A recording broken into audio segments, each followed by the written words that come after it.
Time waste किए बिना हम लोग पेपर का डिस्कशन स्टार्ट करते हैं। तो मेरे पास जो सेक्शन मेरे पास जो सीट है, जो पेपर है, वो जे सेट का है। आपके पास अलग अलग सेट के हो सकते हैं, लेकिन क्वेश्चन सभी बिल्कुल सेम होंगे, बस नंबरिंग अलग अलग होंगे। तो हम टाइम वेस्ट किए बिना हम पेपर डिस्कशन स्टार्ट करते हैं। तो फर्स्ट क्वेश्चन हमसे क्वेश्चन नंबर 1 ये पूछा है कि which of the following is one of the most resistant organic material. अगर मोस्ट ऑर्गेनिक मटेरियल की बात किया जाए तो हमारे पोलन ग्रेन के ऊपर जो एक लेयर बनी होती है, सबसे आउटर मोस्ट लेयर जो एस्परोपोलोनिन का बना होता है, ये सबसे मोस्ट रेसिस्टेंट ऑर्गेनिक मटेरियल है अब तक, जो कि नॉन है, जो जिसमें ना ही हीट का ना ही एसिड का किसी प्रकार के जो है मटेरियल का, ऑर्गेनिक मटेरियल का जो है असर नहीं पड़ता है।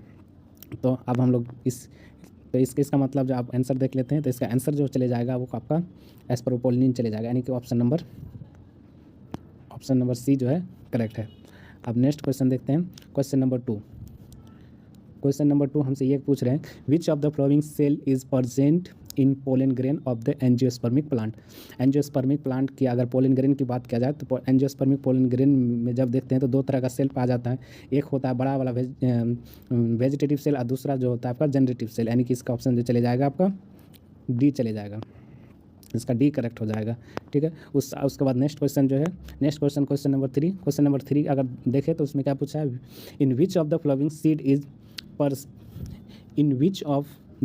Seed is perisperm not found, यानी कि जो है इनमें से कौन सा पेरीस्पर्म नहीं पाया जाता। तो हम लोग जानते हैं ब्लैक पेपर में भी पाया जाता है, बीट में भी पाया जाता है, लेकिन व्हीट में नहीं पाया जाता, यानी कि गेहूं में जो है पेरीस्पर्म नहीं पाया जाता, यही पूछा है। इसका मतलब ऑप्शन नंबर सी जो है मेरा करेक्ट हो जाएगा।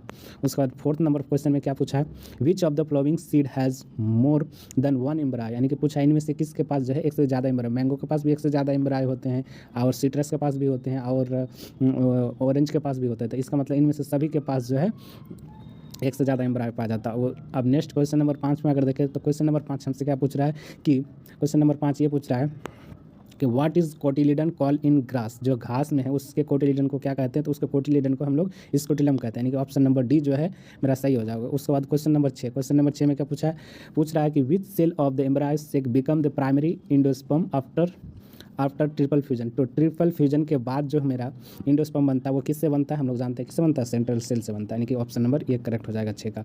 उसके बाद देखते हैं क्या क्वेश्चन नंबर 7 ये पूछ रहा है कि which of the following play a important role in guiding the pollen tube के गाइडिंग कौन करता है। पॉलन ट्यूब जब एंट्री मारता है तो उसको गाइड करने के लिए आता है कौन, फिलिफॉर्म एपरेटस। ठीक है, तो फिर इसका मतलब बी नंबर ऑप्शन जो है करेक्ट हो जाएगा।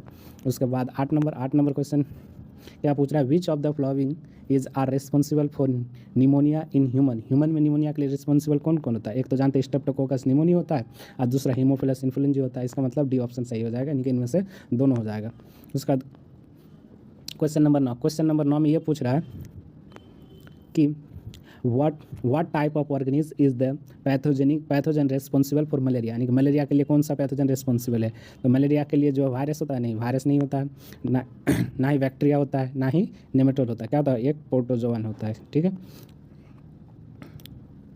प्लाज्मोडियम होता है, वो प्लाज्मोडियम क्या है, एक प्रोटोजोआ है। उसके बाद क्वेश्चन नंबर 10 देखते हैं। तो क्वेश्चन नंबर 10 क्या पूछ रहा है, क्वेश्चन नंबर 10 पूछ रहा है क्या which of the following disease are transmitted by insect vector के द्वारा कौन सा डिजीज ट्रांसफ़र होता है। तो हम लोग जानते हैं मलेरिया जो है फीमेल एनीफिलीज बैक्टीरिया मॉस्किटो के द्वारा फैलता है। उसके बाद फिलेरियासिस कुलेक्स मैक्सिलो के द्वारा फैलता है, यानी इनमें से दोनों जो है आपका क्या हो जाएगा, मच्छर के द्वारा फैलने वाला बीमारी है, लेकिन टाइफाइड नहीं। तो इसका मतलब ऑप्शन नंबर डी करेक्ट हो जाएगा इसका। उसके बाद क्वेश्चन नंबर 11 देखते हैं। क्वेश्चन नंबर 11 में हम देखते हैं कि पूछ रहा है क्या, what kind of barrier is the interferon secrete by the virus infected cell जो बैरियर का काम करता है वो करता है मेरा साइटोकाइनिन बैरियर का काम करता है, यानी कि ऑप्शन नंबर ए करेक्ट हो जाएगा इसका। उसके बाद नेक्स्ट हम लोग देखते हैं क्वेश्चन नंबर 12 में पूछा which of the following cell are responsible for humoral immune response के लिए जो है बी लिम्फोसाइट सेल रिस्पॉन्सिबल होता है। नेक्स्ट क्वेश्चन नंबर 13 में पूछा है what is taken by the patient to stop graft rejective, यानी ग्राफ रिजेक्टिंग के लिए क्या यूज़ करते हैं, हम लोग यूज़ करते हैं इम्यूनोसप्रेसिव ड्रग्स और दवाई यूज़ करते हैं, यानी कि इसका ऑप्शन नंबर फर्स्ट ही करेक्ट है। यह ऑप्शन क्वेश्चन 13 का फर्स्ट सही है। नेक्स्ट क्वेश्चन नंबर 14 में पूछा है which of the following are primary lymphoid organ. Primary lymphoid organ क्या होता है, बोन क्या होता है, bone marrow. Primary lymphoid organ first क्या होता है, बोन मेरो होता है, और दूसरा होता है मेरा क्या, थाइमस, यानी कि जब बोन मेरो थाइमस किसमें है, बोन मेरो से सेकंड नंबर ऑप्शन में, यानी कि बी नंबर ऑप्शन इसका सही है 14 का। ठीक, क्वेश्चन नंबर 15 में क्या पूछा है कि who of the following scientist observe that restriction endonuclease cut DNA strain in the particular shape में डीएनए स्ट्रेन को काटने के लिए जो साइंटिस्ट बताए थे वो है क्या, कुछ साइंटिस्ट का नाम है हार्वर्ड बोयर। ठीक है, नेक्स्ट क्वेश्चन नंबर 16 में पूछा है cutting DNA at a specific site is made possible by which enzyme. तो किस एंजाइम के द्वारा कटिंग पॉसिबल हुआ था, वो था तुम्हारा रेस्ट्रिक्शन इंडोन्यूक्लियस। तो इसका मतलब ऑप्शन नंबर, हम लोग क्वेश्चन नंबर 17 तक देख चुके थे कि लार्ज वॉल्यूम के लिए क्या बायोरिएक्टर का यूज किया। ठीक है, उसके बाद क्वेश्चन नंबर 18 उसमें क्या बोल रहा है, इसमें बोल रहा है ये कि the base pillar of both strand of DNA double helix is made up. जो दोनों स्ट्रेन डीएनए का जो वो बेस पिलर बनाता है वो कौन है, वो शुगर फॉस्फेट है, यानी कि ऑप्शन नंबर ये हो जाएगा 18 का। उसके बाद क्वेश्चन नंबर 19 में ये बोल रहा है डीएनए खंडों में समान प्रकार की चिपचिपी सिरे होने के लिए क्या आवश्यक है। तो यानी कि स्टिकी इनके लिए क्या क्या आवश्यक है ये पूछा है। डीएनए को एक ही प्रतिबंध एंजाइम से काटा जाए, हाँ बिल्कुल सही, एक ही से काटना पड़ेगा। डीएनए को अलग अलग प्रतिबंध एंजाइम को काटा जाए। ठीक है, डीएनए का प्रबंधन इनमें से सभी नहीं, जिससे ये जाएगा छोड़ देते हैं। नेक्स्ट क्वेश्चन देखते हैं 21 में क्या पूछा है, जब which of the following is the sequence from where replication start in cloning में जहाँ से रेप्लिकेशन स्टार्ट होता है उसको क्या कहते हैं, उसको वर्जन ऑफ रेप्लिकेशन कहते हैं। इसका मतलब ऑप्शन नंबर सी हो जाएगा, ऑप्शन नंबर सी मेरा करेक्ट हो जाएगा। उसके बाद नेक्स्ट है क्वेश्चन नंबर 22। क्वेश्चन नंबर 22 में ये पूछा है कि which of the following cell are found in the seminiferous tubule. तो सेमनीफेरस ट्यूब्यूल में कौन सा सेल पाया जाता है, तो सेमनीफेरस ट्यूब्यूल्स के अंदर अगर सेल की बात किया जाए तो आपका पाया जाता है सर्टोली सेल जो कि न्यूट्रिशन देता है, और स्पर्मेटोगोनिया दोनों पाया जाता है। इंटरेस्टिव सेल तो ये तो बाहर पाया जाता है, तो ये होगा नहीं, तो इसका मतलब डी जो है करेक्ट हो जाएगा। तो 22 का जो है डी ऑप्शन सही है। उसका नेक्स्ट देखते हैं क्वेश्चन नंबर 23। क्वेश्चन नंबर 23 में अगर देखें तो पूछ रहा है क्या after how many month of the pregnancy does the limb and digit of foetus is develop. तो कितने मंथ डिजिट बनता है, तो फर्स्ट मंथ में क्या बनता है, फर्स्ट मंथ में हार्ट बनता है मेरा, पहला मंथ में हार्ट बन जाता है, और दूसरा मंथ में ही लिम्फ और डिजिट बनता है, लिम्फ डिजिट दूसरा मंथ में बनता है। ठीक है, तो इसका मतलब इसका आंसर चले जाएगा कितना, सेकेंड मंथ सही है। उसके बाद नेक्स्ट हम लोग देखेंगे क्वेश्चन नंबर 24। क्वेश्चन नंबर 24 में क्या पूछा है, which of the flowing placental hormone is produce during pregnancy के द्वारा कौन सा प्लेसेंटल हार्मोन प्रोड्यूस होता है, ये पूछा है। तो देख हम लोग जानते हैं HCl ह्यूमन gonadotropin ये भी रिलीज होता है, ह्यूमन प्लेसेंटल लैक्टोजन ये भी प्रोड्यूस होता है, रिलैक्सिन भी होता है, इसका मतलब इनमें से सभी प्रोड्यूस होता है, तो इसका मतलब डी चले जाएगा 24 का। उसके बाद नेक्स्ट 25 में हम लोग देखते हैं, तो 25 में क्या पूछा है, in which structure of sperm are enzyme present which help in the fertilization of ovum के फर्टिलाइजेशन के लिए जो एंजाइम प्रेजेंट होता है वो कहाँ पाया जाता है, स्पर्म के हेड में पाया जाता है, और हेड में जो स्पर्म होता है उसको जो पाया जाता है उसको क्या बोलते हैं हम लोग, एक्रोसोम बोलते हैं, इसका मतलब इसका डी चले जाएगा, ऑप्शन नंबर डी करेक्ट है। उसके बाद 26 में क्या पूछा है, which of the following cell is haploid, इनमें से कौन सा सेल हैप्लॉइड है, इसके बारे में पूछा। तो हैप्लॉइड के बारे में पूछा है, तो ओगोनिया ये तो गैमेट मदर सेल है, तो ये 2n हो जाएगा। प्राइमरी उस साइड हाँ प्राइमरी साइड ये भी 2n होता है। उसका सेकेंडरी उस साइड, हाँ सेकेंडरी उस साइड, क्योंकि इसी से ये बनता है मियोसिस होकर के, प्राइमरी उस साइड से मियोसिस होकर सेकेंडरी उस साइड बनता है, तो इसका मतलब प्राइमरी उस साइड 2n है और सेकेंडरी उस साइड जो है वो सिंगल एन यानी कि हैप्लॉइड है, तो इसका आंसर चले जाएगा सी, यानी 26 का सी हो जाएगा। तो देखते हैं इसे, तो उल्टा करके देखते हैं। इसमें पूछा क्या है कि what is the main role of the large amount of the progesterone secreted by the corpus luteum। corpus luteum जो large amount में progesterone secrete करता है तो उसका काम क्या है, maintain of the endometrium of uterus, बस हाँ बिल्कुल वही करता है, इंडोमेट्रियम को यूटेरस के इंडोमेट्रियम को मेंटेन करता है। मेंटेन ऑफ द पेरीमेट्रियम नहीं, पेरीमेट्रियम तो सबसे अंदर होता है तो उसको कोई बात नहीं, मेंटेन मार्टेम नहीं, ये भी सही नहीं है, तो इसका मतलब मेरा क्या है, maintenance of the endometrium all of this number, यानी ऑप्शन नंबर यही सही है।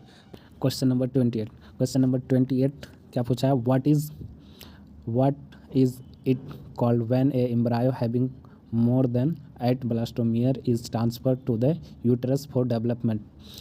जब यूटेरस में डेवलपमेंट के लिए एम्ब्रायो को ट्रांसफ़र करते हैं तो इसको क्या कहते हैं, इंट्रा यूट्राइन ट्रांसफ़र कहते हैं ना, इंट्रा यूट्राइन ट्रांसफ़र, तो इसका ऑप्शन हो जाएगा बी, 28 का बी हो जाएगा। एंड नेक्स्ट 29 क्या कह रहा है, 29 ये कह रहा है कि यदि if a person blood group is AB what would be his और हर जीनोटाइप।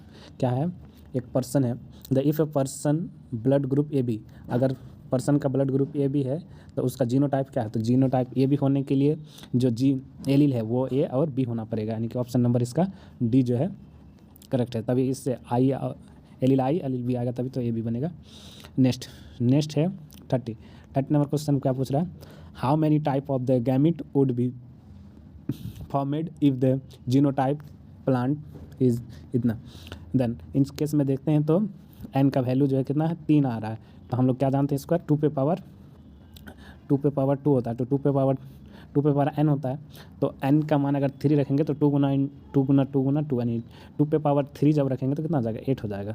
इसका मतलब जो है 30 का हो जाएगा मेरा डी आंसर सही। उसका 31 देखते हैं।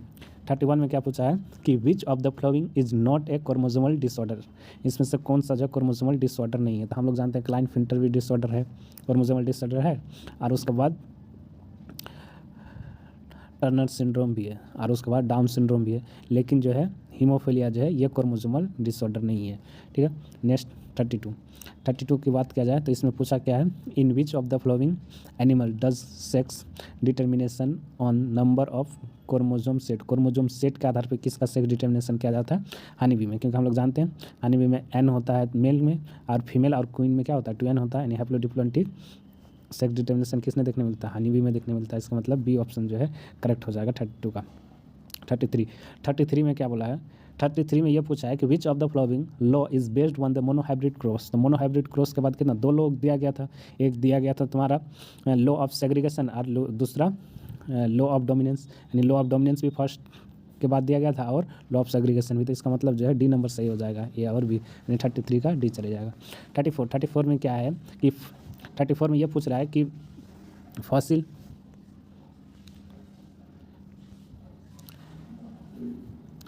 34 में ये पूछ रहा है कि fossil are found in which type of the rock, किस टाइप का रॉक में फॉसिल पाया जाता है। तो किसमें सेडिमेंट टाइप जो रॉक्स होता है इसमें फॉसिल देखने को मिलता है, यानी कि 34 का ये नंबर जो है सही हो जाएगा। अब 35 देखें।